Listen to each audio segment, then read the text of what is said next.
Get ready for dictation. Start. I should like now to make a few observations on the budget. This budget marks a turning point in the history of our country. It is no use attempting, as some of my friends have done, either to depreciate the budget very strongly or to suggest that we are not witnessing a new revolution in our methods of fiscal training and technique. I want it to be quite clearly pointed out to my friends that we are now facing the lean years of Indian finance. Hitherto, we had revenue surpluses which were a form of public saving and which were meant to be utilized for capital development. Hereafter, this form of revenue surplus would not be available.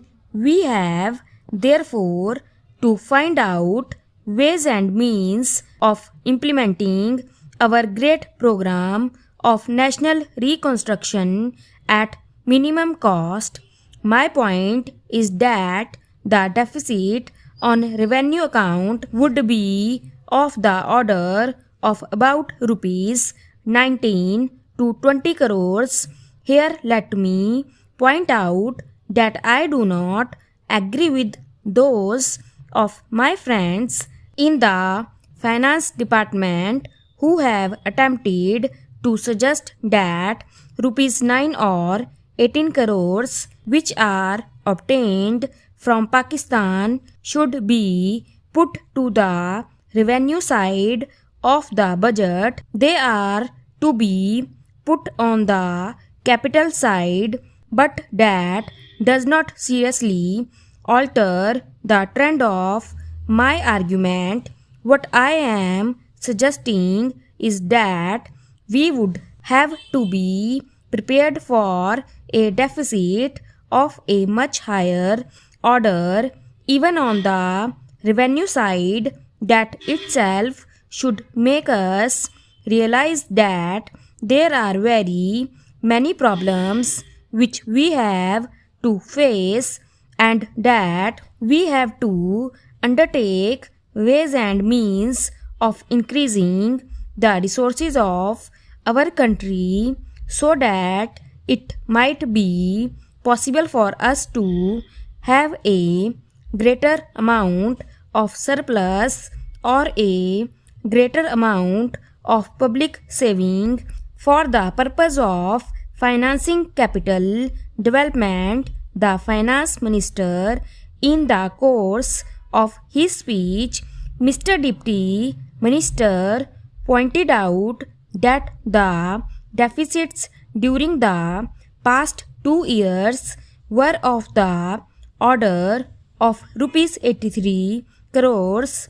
I venture humbly to disagree with him because I feel that when we are talking of deficits, we must take into account the overall deficit incurred by the central government, and that would be of the order of rupees 200 crores.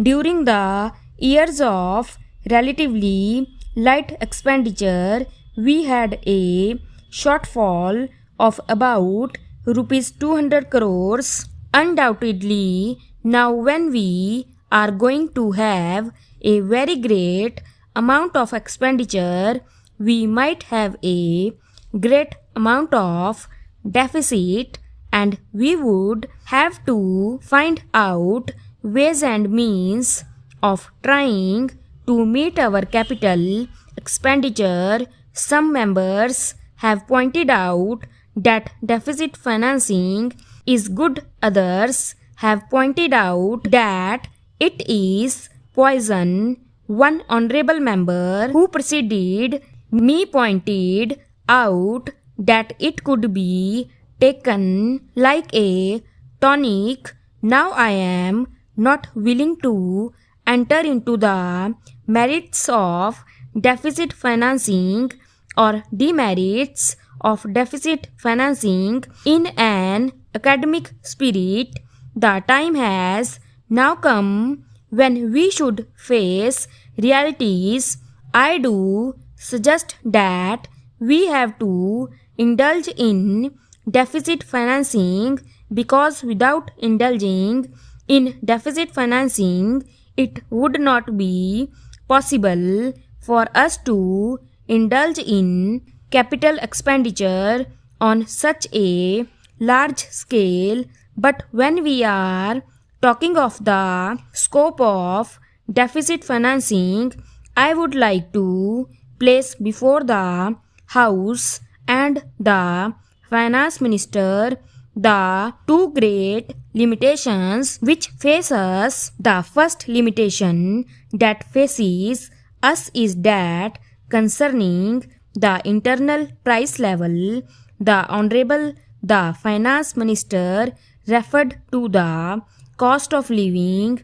He said that he was going to keep a watch over the cost of living so that it may not shoot up with a short period and make a mess of the plans of capital development. But there is another limitation which has also to be borne in mind, a limitation which has not received as much notice as it should have done in all the discussions that have taken place on deficit financing.